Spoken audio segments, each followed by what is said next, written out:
Listo, todo esto hace parte del tema de estática y dinámica que hemos estado viendo y entonces vamos con nuestra presentación para la clase de hoy. Listo. Entonces, cuando hablamos de mecanismos y palancas, tenemos que hacer un mini recorrido histórico porque este concepto de palanca aparece desde la época antes de Jesucristo y aparece a cargo de este personaje que es Arquímedes. Arquímedes es quien primero va a hacer una referencia de tipo científico con cálculos acerca de la palanca. Él escribe, dame una palanca y moveré al mundo. Ahí ustedes están viendo pues la gráfica que representa esa frase célebre del señor Arquímedes, pero que en realidad pues nos da a entender de que el equilibrio y el manejo de las fuerzas puede ser controlado por nosotros, los seres humanos. Eso no quiere decir que antes de Arquímedes la gente no hubiera utilizado la palanca, ¿no?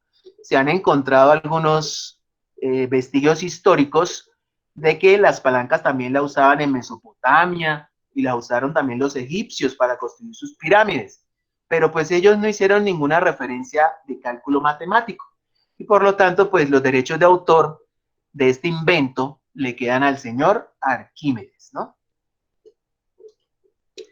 Una palanca siempre se compone de tres elementos esenciales, como lo vemos en la gráfica superior al lado izquierdo. Tres elementos. El más importante es este, el punto de apoyo, que también recibe el nombre de fulcro o punto de apoyo, que es el lugar que va a establecer el equilibrio de la palanca y la va a convertir en una especie de balanza, ¿no? Donde usted coloca dos pesos a los lados y busca cierto equilibrio para poder mover o hacia arriba o hacia abajo la carga. La carga, que la representa esta flecha en color azul, que significa la resistencia, o el peso que yo voy a mover, el peso que voy a levantar, la resistencia.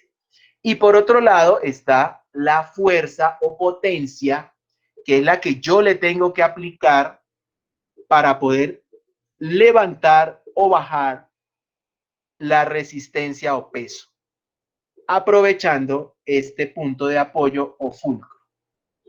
Esos son los tres elementos de una palanca. Y de acuerdo a la posición de esos tres elementos, cómo están colocados, las palancas se clasifican en tres tipos de género, como vemos en el cuadro que está en la parte inferior derecha. Hay tres géneros de palanca. El primer género, es cuando el punto de apoyo, PA, punto de apoyo, está en la mitad, está entre la fuerza que yo aplico, F, en este caso viene a ser acá la potencia, ¿no? La fuerza F, el vector rojo, y R, que viene a ser la resistencia o el peso que yo estoy levantando, ¿no?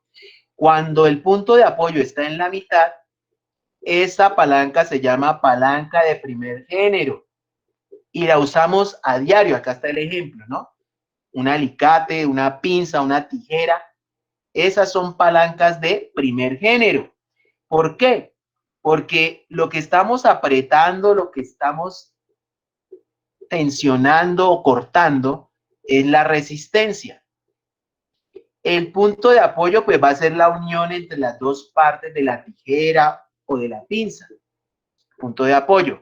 Y la fuerza yo la estaré haciendo en las patas de la pinza, en este lado de acá. Entonces el punto de apoyo está en la mitad de los dos. Cuando el punto de apoyo está en la mitad de estas dos, es una palanca de primer género. Por lo tanto, un alicate, una pinza, una tijera es una palanca de primer género. Y hay más, ¿no? Ahora, cuando la resistencia se mueve de su posición y se corre hacia el centro, la resistencia ahora está entre el punto de apoyo y la fuerza, cambió entonces la palanca. Ya no es una palanca de primer género, pasa a ser una palanca que se llama de segundo género, cuando lo que tengo que levantar está en la mitad del punto de apoyo y la fuerza que yo le estoy aplicando. El ejemplo más clásico es una carretilla. Obviamente, en la bandeja de la carretilla es donde yo coloco lo que voy a cargar, los ladrillos o el cemento o la arena, que está apoyada sobre la rueda. La rueda viene a ser el punto de apoyo. ¿Y dónde aplico yo la fuerza? Pues acá en las palancas de la carretilla, yo hago la fuerza aquí hacia arriba. Mire que aquí cambia la fuerza, va hacia arriba para poder levantar el peso que está en la mitad. Ahora está en la mitad, ya no está en un extremo. Entonces, aquí en este caso, la palanca se llama palanca de segundo género. Por último, ocurre un intercambio, es un intercambio que puede ocurrir entre la fuerza y la resistencia. Cambian de posición. Cuando cambian de posición y el punto de apoyo sigue en un extremo, esta palanca se llamará de tercer género. La fuerza está en la mitad entre la resistencia, o sea, lo que yo tengo que contener o sostener o apretar o levantar, y el punto de apoyo, que es la unión, como lo aparece acá, una pinza. Estas pinzas o esas pinzas que utilizan a veces las niñas para depilarse, esas pinzas son palancas de tercer género, porque están unidas en un extremo, que es su punto de apoyo, y uno aplica la fuerza, la presión, la hace en la mitad, para que pueda sujetar en otro extremo la resistencia, o sea, el peso o la fuerza que yo voy a contener. Las palancas, entonces, son de tres tipos, no lo vayan a olvidar, y siempre las componen tres elementos, ¿no? Resistencia, fuerza y punto de apoyo. Listo. Entonces, el objetivo de una palanca siempre es el equilibrio. Como una balanza, lograr que ambos lados queden con la misma cantidad. Cuando eso sucede, entonces usted ya puede levantar algo o bajar algo sin mayor esfuerzo. Por esa razón es necesario conocer las distancias que hay desde cada una de estas dos fuerzas que tenemos. Entonces, por ejemplo, esta F representa la fuerza que yo aplico. Debo conocer qué distancia hay desde esa fuerza que yo aplico hasta el punto de apoyo, que aquí lo vamos a nombrar con la letra DF, distancia de la fuerza, que aquí la vemos es mucho más grande, ¿no? Bien grande. Es más larga que la otra distancia. Y la distancia de la resistencia o carga que yo voy a levantar también tiene su nombre, D sub R, que vendría a ser la distancia de la resistencia al punto de apoyo. Interesante que la suma de las dos distancias me tiene que dar el tamaño de la palanca, ¿no? Siempre me tiene que dar el tamaño total de la palanca, la suma de las dos distancias, ¿no? Y dependiendo de esas distancias, pues yo voy a ver si hago más fuerza o menos fuerza para poder levantar esta carga. Pero como mínimo deben ser iguales, como dice acá la ecuación en la parte inferior. La resistencia multiplicada por la distancia a la resistencia multiplicada por su respectiva distancia, debe como mínimo ser igual a la fuerza multiplicada por su respectiva distancia. Eso es equilibrio. Si no ocurre eso, si no están en equilibrio, quiere decir que eso va a comenzar a girar. No se va a estar quieto, es decir, no vamos a estar en estática, sino en dinámica. Siempre que multiplicamos una fuerza por una distancia, eso tiene un nombre en física. Se llama MT, momento de torsión. Momento de torsión, y siempre es igual a la multiplicación de una fuerza por una distancia. Entonces, aquí aparece un nuevo concepto para tener en cuenta. Nosotros hacíamos sumatoria de vectores, sumatoria de vectores. Ahora también podemos hacer sumatoria de momentos de torsión. Y eso nos va a ayudar a facilitar los cálculos, sobre todo cuando los objetos se están moviendo. Más que con estática, esto nos va a servir para las cuestiones de dinámica.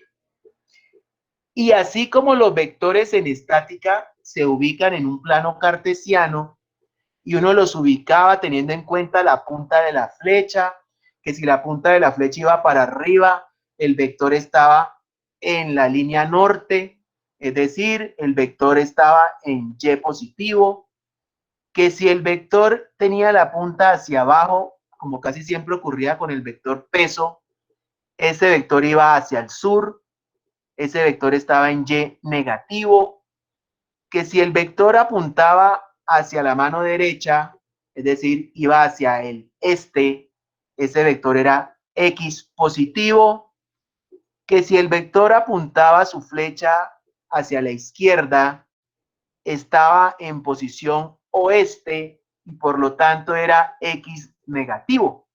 Asimismo, hay que tener en cuenta los momentos de torsión. Ellos también tienen un signo positivo y un signo negativo.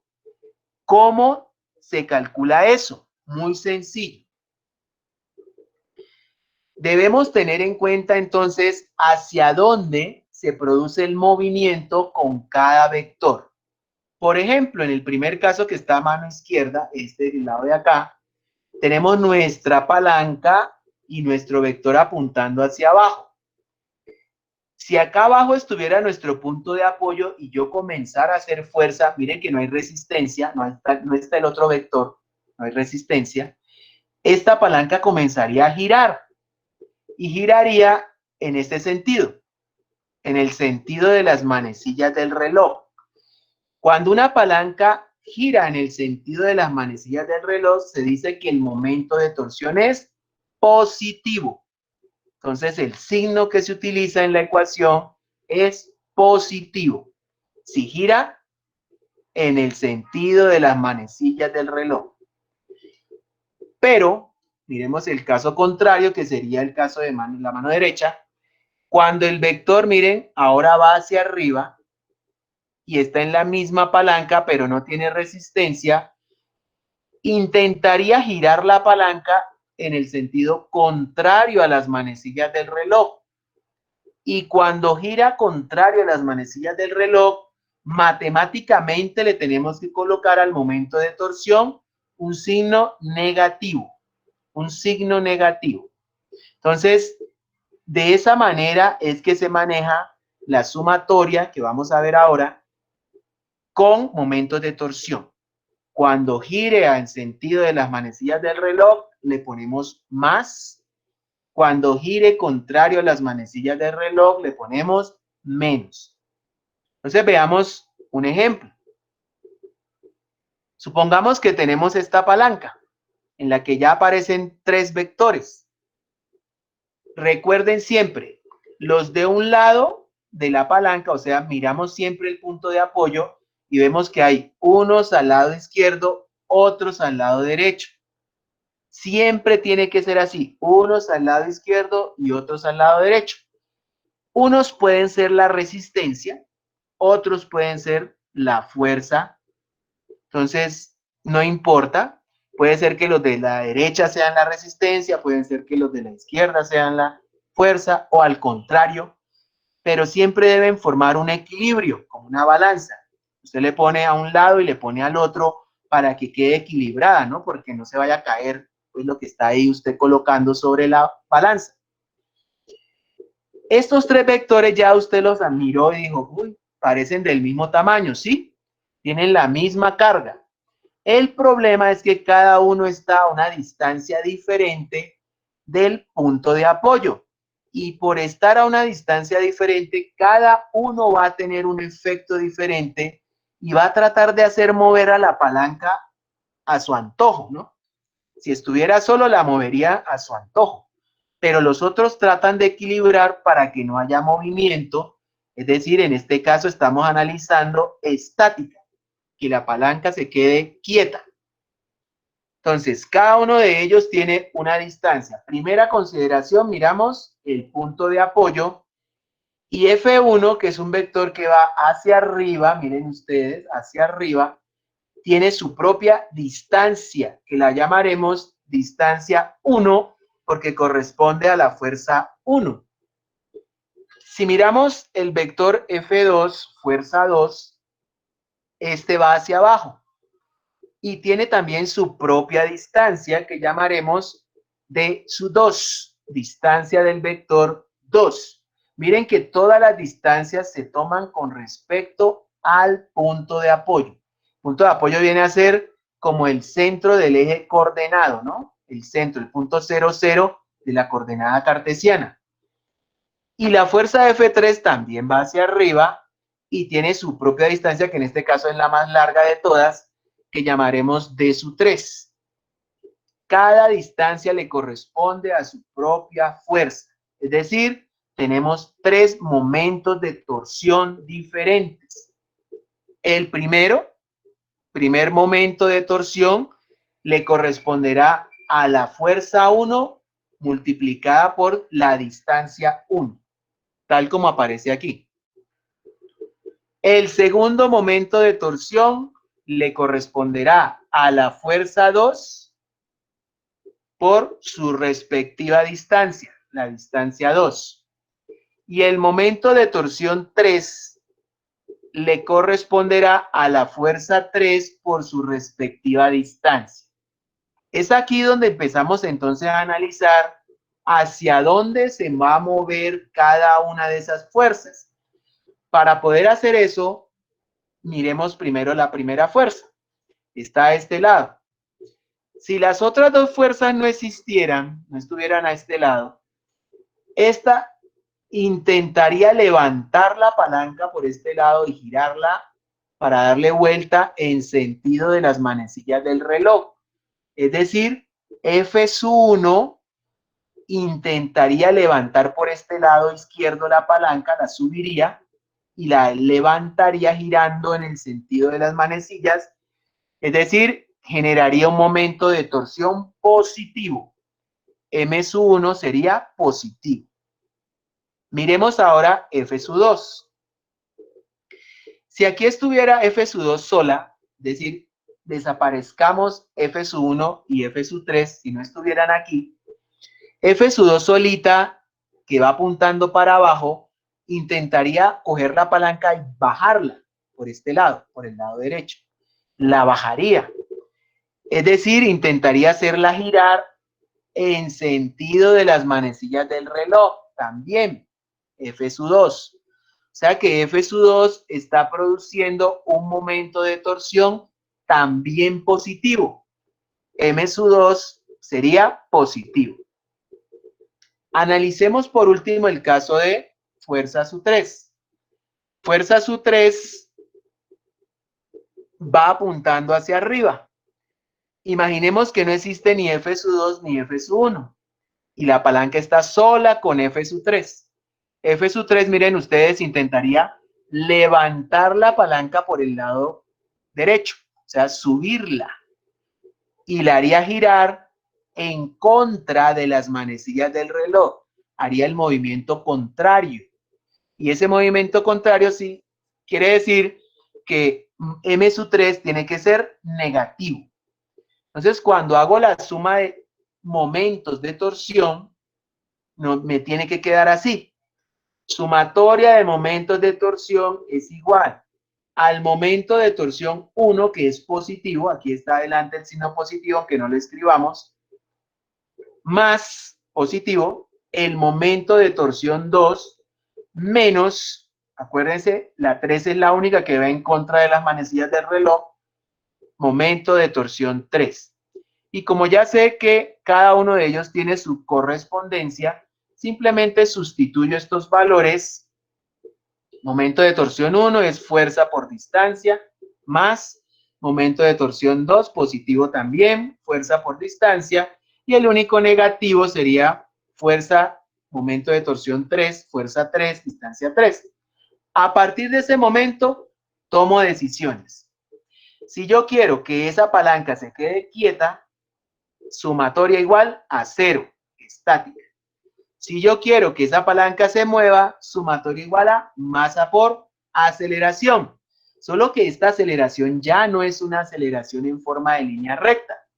Es una aceleración circular y por eso le he colocado una A con una E pegaditas. Porque es diferente esta aceleración circular a la aceleración que ya habíamos mirado en los ejemplos anteriores donde simplemente nos desplazábamos en línea recta a la izquierda o a la derecha, o arriba o abajo, o en diagonal, pero eran líneas rectas. Aquí no hay línea recta, aquí son curvas, círculos.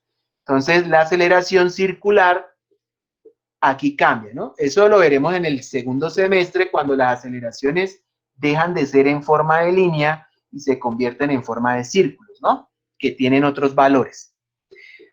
Listo. Con este ejemplo vamos a trabajar ya la próxima semana un ejemplo con números, ¿no? Entonces, aquí terminaríamos con esta diapositiva y vamos con el cálculo que tenemos que ver dentro del tablero. Aquí.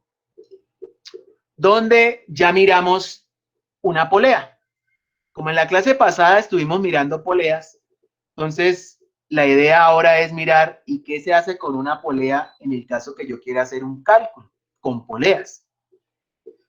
Entonces miremos este ejemplo. En este ejemplo tenemos dos objetos, los que aparecen en color gris.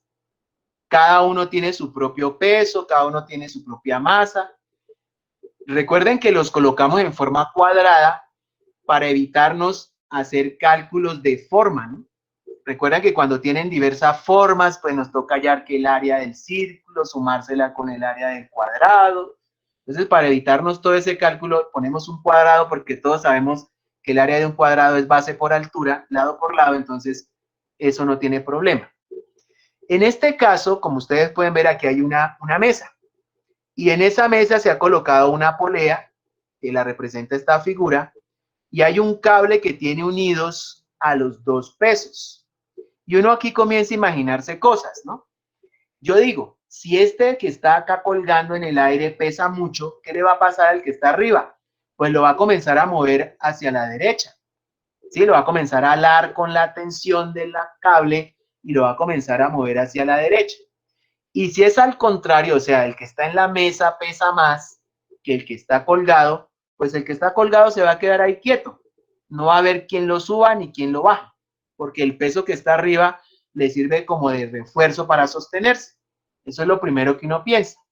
Entonces, aquí aparece la pregunta que nos dice, ¿y cuánto tendría que pesar entonces este que está acá o este que está acá, cualquiera de los dos que le pongamos W sub 1?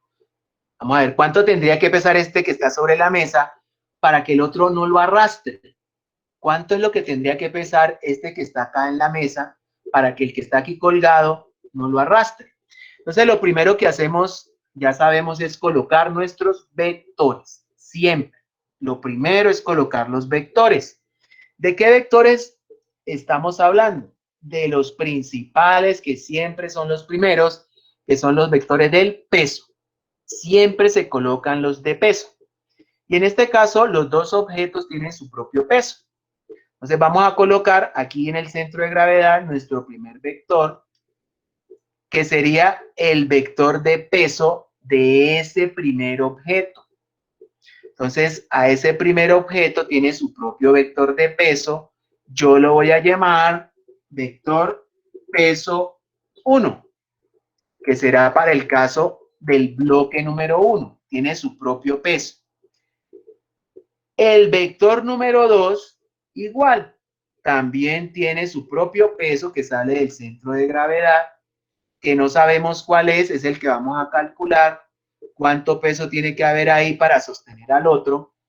Él tiene entonces también su propia connotación acá, lo vamos a llamar peso del vector 2, para no confundirnos. Es decir, cada uno tiene su propio peso. Y esos pesos, que son las acciones, pues tienen una reacción. Ya lo sabemos por la tercera ley de Newton. Ante una acción siempre hay una reacción. ¿Quién está sosteniendo a W sub 2? Pues la mesa. O sea que la mesa tiene que estar haciendo una fuerza contraria, tiene que estar sosteniendo hacia arriba, porque si no, pues la parte, la rompería la mesa. Y ese vector nosotros ya sabemos que siempre tiene un nombre, ¿no? Ese vector va al contrario, sería un vector que sostiene sobre una superficie y que todos sabemos que esos vectores siempre reciben el nombre de vector normal. vector n. Siempre los que están en superficie son vectores n. ¿Y quién está sosteniendo W sub 1 que está en el aire? Pues no puede haber un vector n ahí, porque él no está sobre el piso. No hay una mesa que lo sostenga. Ahí lo está sosteniendo la cuerda. La cuerda que está arriba lo está tensionando y está tratando de sostener a W sub 1. Es decir, aparece un nuevo vector que sería un vector que se llama vector tensión de la cuerda. Entonces, aparecería aquí sobre la cuerda para poder sostener a W sub 1 en el aire. Pero recordemos, es una cuerda. Y como es una cuerda, no puede tener un solo vector porque se rompería. Tiene que tener dos vectores que lo estén tensionando hacia un lado y hacia el otro y que esa tensión sea igual a la resistencia de la cuerda para que no se rompa. Entonces, siempre en una cuerda tenemos que dibujar dos vectores al mismo tiempo. Uno hacia arriba y en este caso, uno hacia abajo, y recordemos que son iguales, ¿no? Porque si el uno es mayor que el otro, pues se rompe la cuerda o la mueve, ¿no? Entonces, esos dos vectores que aparecen ahí en la cuerda son los encargados de sostener al bloque W sub 1 y lo vamos a llamar tensión 1. Esta es la primera tensión que aparece aquí en la cuerda. Ellos dos forman la tensión 1. Resulta que la cuerda pasa por entre la polea, ¿sí? Porque la polea tiene un canal, eso lo dijimos en la clase pasada, y por ese canal la cuerda continúa. Y si esa cuerda continúa, significa que acá, en esta otra parte de la cuerda, también hay dos vectores de tensión que están ocurriendo, ¿no? Uno, que es parte de T sub 1, que sale de la cuerda hacia acá, y otro que va a tratar de coger la caja que está arriba de la mesa y comenzar a alarla, comenzar a moverla, ¿no? Va a tratar de llevársela hacia el lado derecho con el peso que tiene W sub 1. Aquí se forma una nueva tensión. Esa nueva tensión, pues obviamente, como está sujeta a W sub 2, pues tiene otro nombre. La vamos a llamar tensión 2 de la cuerda. Entonces tenemos dos tensiones, tenemos peso, fuerza normal y W. Pero ocurre algo bien interesante.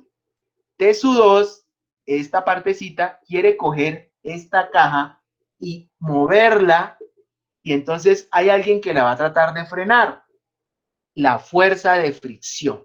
La caja, como está pegada a la mesa, entre ellas dos hay fuerza de fricción que está tratando de impedir que la caja se mueva. Está tratando de hacer que la caja no se mueva hacia la derecha. Entonces, está generando aquí otro nuevo vector que lo vamos a llamar vector fuerza de fricción, que impide que la caja se deslice, ¿sí?, hacia el lado derecho, porque si se desliza, pues el bloque W1 inmediatamente comienza a bajar, como en el caso de un ascensor, ¿no? Si no hay contrapeso, pues inmediatamente va a haber un movimiento. Entonces, aquí aparece nuestra fuerza de fricción o fuerza de rozamiento. Y en ese momento ya tenemos todo equilibrado, ¿no?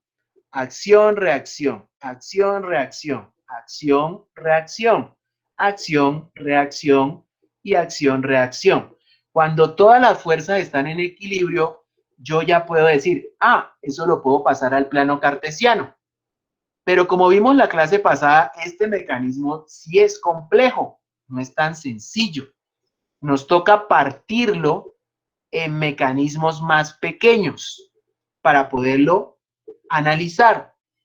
Entonces, dice la teoría de que lo debemos dividir en mecanismos que tengan como punto de referencia la unión de las cuerdas, siempre en la unión de las cuerdas, aquí.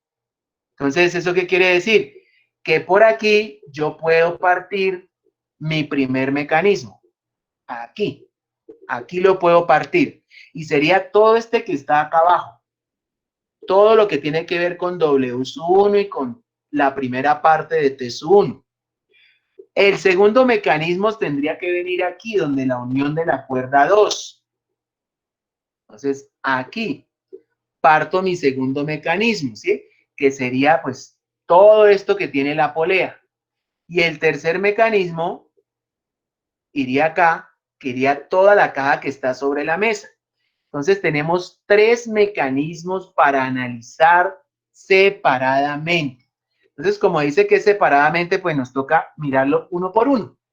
Entonces, vamos a mirar primero el mecanismo 1. Vamos solo a concentrarnos en el mecanismo número 1. Nos vamos a olvidar de los otros mecanismos por un momento, porque si no nos confundimos.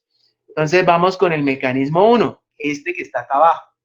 Entonces, ese mecanismo tiene la siguiente figura. Tiene la cajita, que es, perdón, la cajita número 1, que es la que representa este peso W. Ese mecanismo tiene 2 vectores, lo estamos viendo ahí. Un vector que ya sabemos va hacia abajo, que es nuestro conocidísimo vector W sub 1. En este caso, iría en esta parte de aquí, sería nuestro vector W1.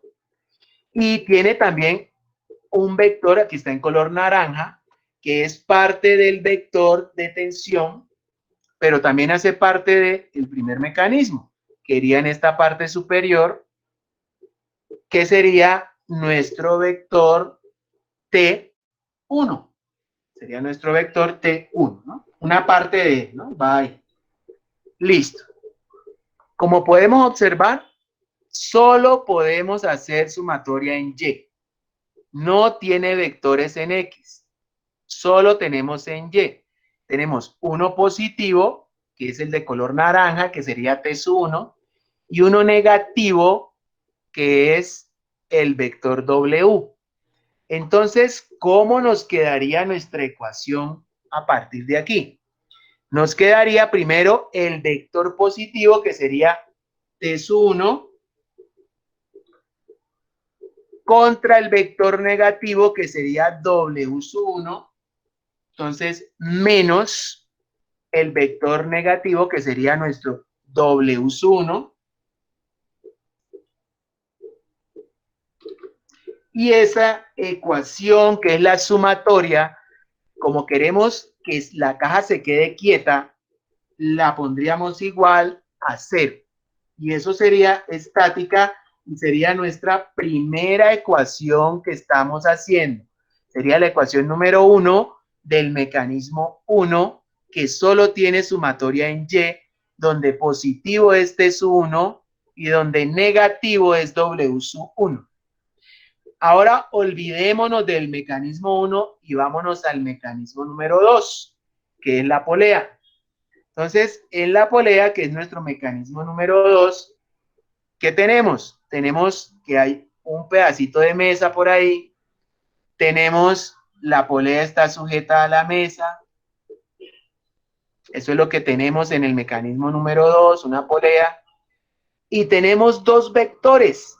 En esa polea tenemos 2 vectores, uno que hace parte de T sub 1, que es este pedacito superior, aquí se ve, está en la parte de acá, y otro que hace parte de T sub 2. Entonces tenemos 2 tensiones en este mecanismo, ¿no? Una que vendría a ser T1, la que va hacia abajo, y otra que vendría a ser T2, que va horizontal. Y entonces aquí uno dice, uy, pero entonces hay en Y y hay en X, ¿cómo vamos a hacer la sumatoria ahí? Pues resulta que ahí no nos interesa la sumatoria, sino la ley de las poleas que vimos en la clase pasada, que dice que una cuerda, para no romperse, las tensiones tienen que ser iguales sin importar el ángulo que corresponda. Entonces, en este caso, T sub 1, para que entre en equilibrio, tiene que ser igual a T sub 2 y la cuerda nos garantiza que no se va a romper. Y esta vendría a ser entonces nuestra segunda ecuación que corresponde al mecanismo número 2. Ya tenemos dos ecuaciones para hacer nuestro cálculo. Por último, ya olvidémonos de estos dos y vámonos con el tercer mecanismo, que es como el más complejo porque tiene muchos vectores. Y ese mecanismo, pues, ¿qué lo conforma? La parte de la mesa donde se encuentra la caja grande que tenemos acá, gris, y aparecen aquí cuatro vectores, ¿no? Aquí tenemos cuatro vectores que comienzan siempre con nuestro vector peso, nuestro vector W, que es la acción, siempre es la acción que va a ocurrir, W. Luego tendríamos nuestro vector que lo resiste o que lo sostiene, que en este caso sería nuestro vector de color rojo, que vendría a ser nuestro vector N. Entonces, siempre esos vectores que resisten en una superficie sería nuestro vector N, sería la reacción. Y tenemos dos vectores más, en este caso uno sería el resultado, esta parte de la tensión en la cuerda, que iría hacia este lado, color naranja, que sería nuestro vector T sub 2, una parte de él está aquí, de nuestro vector T sub 2, y sería la acción, y la reacción para impedir que T sub 2 se lleve la caja hacia la derecha, pues sería nuestro vector fuerza de fricción, que sería quien lo está soportando, que iría exactamente entre la caja y la mesa, sería nuestro vector de color azul, que sería nuestro vector F sub R, fuerza de fricción, que estaría tratando de impedir pues que ese movimiento se genere. Con esos cuatro vectores, teniéndolos ya claros, pues obviamente van a aparecer dos ecuaciones. Aquí hay dos ecuaciones. Una sumatoria en y otra sumatoria en X. Y ambas están en equilibrio, ¿no? Tienen sus dos vectores. De la sumatoria en Y, miren ustedes cuál sería el positivo, N. Entonces, esa sumatoria, la primera, la sumatoria en Y, nos diría que N es nuestro vector positivo y estaría en contra del vector negativo, que en este caso sería el vector W menos W. Y como queremos que la mesa no se parta, ni que se vaya a hundir, ni a mover, ahí nos toca que eso nos dé 0. Y ahí tendríamos nuestra tercera ecuación.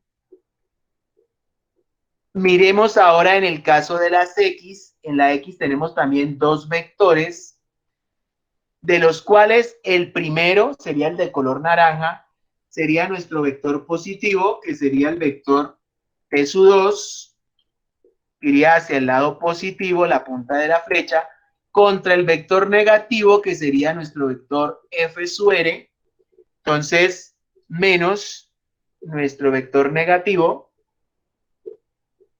FR, y eso nos traería como resultado que tampoco queremos que la caja se mueva ni a la derecha ni a la izquierda.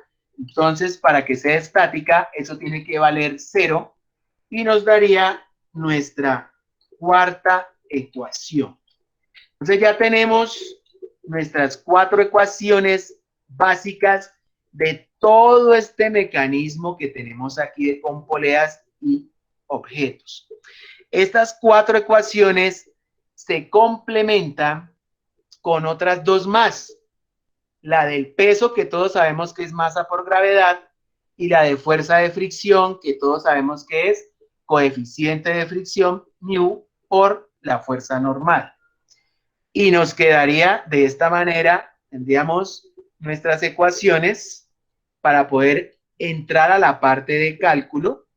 Y tendríamos nuestras cuatro ecuaciones que acabamos de construir, más nuestras ecuaciones adicionales, que son la ecuación W y que es la ecuación FR. ¿Con qué datos trabajamos? Entonces trabajamos con, decimos, le quiero poner 15 newton a la caja número 1. ¿Cuánto tiene que tener la caja número 2 para que no se mueva? Y vamos a poner que la fricción entre la madera y la caja es de 0,4. Eso lo buscamos en tablas. Con esos dos datos, yo ya me puedo atrever a hacer sustituciones en las ecuaciones con números. En esta ecuación, en esta y en esta. ¿Qué es lo que tenemos que descubrir? W sub 2. ¿Qué datos tenemos? W sub 1. Porque W sub 1 es 15 newtons. Entonces, miren la lógica para encontrar la respuesta. Con W sub 1, yo encuentro a T sub 1 de esta ecuación. Aquí la despejo y saco T sub 1. Con T sub 1, me voy a la ecuación número 2 y encuentro ¿qué? T sub 2. Cuando ya encuentre T sub 2, me voy a la ecuación 3 y encuentro ¿qué? FR. Y cuando encuentro FR, descubro N, porque como FR tiene que ver acá con N, y encuentro la respuesta que es W sub 2. Es decir, todas las ecuaciones están encadenadas para poder resolver un problema de mecanismos. Entonces, simplemente pues hagamos sustitución y sacamos la respuesta. Muy fácil. De la primera ecuación, entonces simplemente yo despejo. Si ustedes ven aquí, W sub 1 es negativo, pasa al otro lado positivo, y la ecuación, ¿cómo me queda? Me queda así, que T sub 1 es igual, entonces, a W sub 1, porque se despejó.